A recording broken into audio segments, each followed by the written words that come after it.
Oh, happy day. Look at that sun coming up. That sun indicated over our building on George Street there, just saying it's a bright, shiny day in the nation's capital because football is making its return.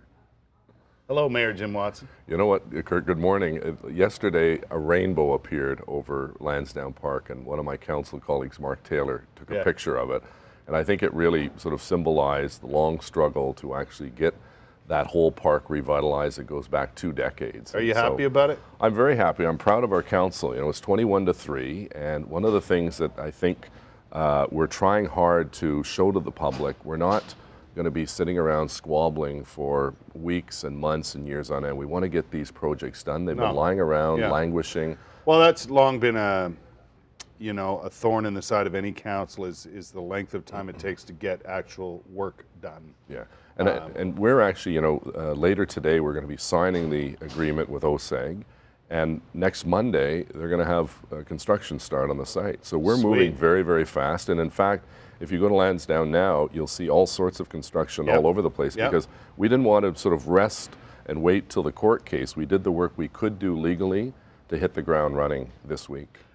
I understand the fight against the changes at Lansdowne. I understand why there was such a fight. I just don't understand why it took so long to get through that fight. But in the end, we'll get what we need here, and that's it's not just the football team either. I know you're happy about the other aspects. The other aspects is going to be a beautiful urban park, which people are just going to be amazed with. There's going to be retail, which is going to bring more jobs. There's going to be housing. Already, Roger Greenberg said for the 250 some units on site, he's got over 2,000 expressions of interest. So they're going to move very quickly.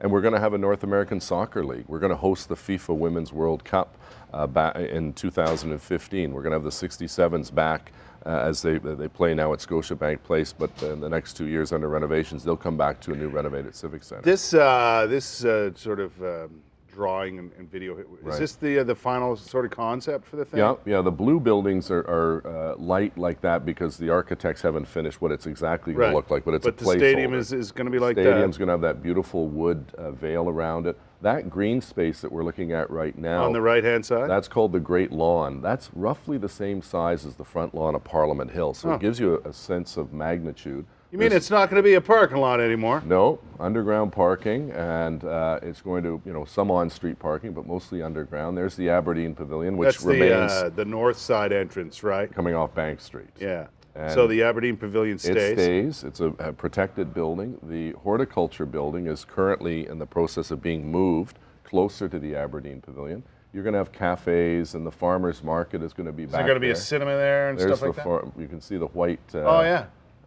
The tented area? Tents, that's where the farmers market. In the winter, there's going to be an outdoor curling facility and places for people to hang out. And a giant Christmas tree. Giant Christmas tree. And the great thing about it is there's going to be a lot more green space. We're tripling the amount of green space and tripling the number of trees that are going on site. Which will bode well for the aesthetics of, what's going to be, face it, a football / shopping area. Right, yeah. It's but I think it's beautiful for that part of town. I know there's been some people against it, but it drives people to that area, right? Like a cinema. I assume the cinema is still going in. Empire Theaters. You wouldn't believe how many people that draws into an area. And then they'll come and they'll have maybe dessert after or dinner before. Yeah. It's the same with the football game. It's going to be an all-encompassing experience. You may decide to go and try one of the restaurants or cafe for dinner or lunch beforehand, go to the football game, go out afterwards. Yeah. And I think the thing that's exciting about the whole project is, and I respect the people who had a difference of opinion, and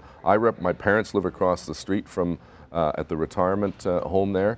There is going to be traffic, but you know what? That's also a sign that it's a neighborhood that's desirable. That people want to go to that neighborhood. Listen, let's face it. It's part of the downtown core of Ottawa, and you have to. It's near the canal. You have to expect a certain amount of traffic. It's going to bring that divide between the Glebe and Old Ottawa South, where it's barren right now between roughly 5th Avenue and you go over the bridge. There's nothing there. Yeah. This is going to join those two great communities, Old Ottawa South and the Glebe, And eventually we're going to have a bridge over to Old Ottawa East, similar to the very successful bridge, the Corkstown Bridge. Right. I was originally a skeptic of that bridge. I said, what do we need that for? That bridge has joined up Ottawa U and Sandy Hill with downtown. It's used all the time. Right. And so if we can connect these communities and encourage people to cycle or walk, they don't necessarily have to have their car. Yeah. And there'll be transit options as well. We got less than a minute to go, but I did want to touch on the other vote that took place yesterday in regard to the casino. Right.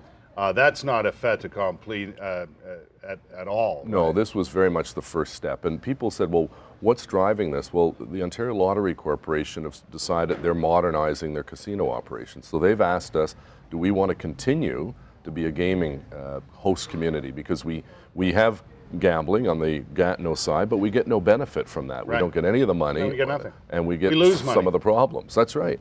So why not at least look at the option of having our own casino, offer them some competition, keep some money in Ontario instead of Quebec, and whether that's upgrading the Rideau Carlton or another facility in a different location, that's where the proponents will put bids together, and OLG will come forward next year with a proposal and say, here it is, here's the location, what do you think? Have public consultation, and then make a decision. But my view is, just as Lansdowne, I don't want this thing to drag on for 10 years. Let's make a decision next year one way or the other. If we don't want it, we're not happy with the location that's proposed, then we say no. But if we are, let's go forward. We can't constantly be naysayers on every new initiative that comes forward. And I think the council has proven they're more interested in action than talking. Then we'll get the light rail transit to stop at the casino and at Lansdowne. Hey. Listen, happy birthday to your mom today. Yeah, thank you. Hey, I'm gonna be the Gonna good drop by and son see her? and get some flowers, and she's 85 and living at the Glebe Center, which is with my dad, which is a beautiful long-term care facility. So we're proud of, obviously my parents, but proud of the care they get at that center. Thanks for stopping by to see us. My pleasure. Best Thank luck. you.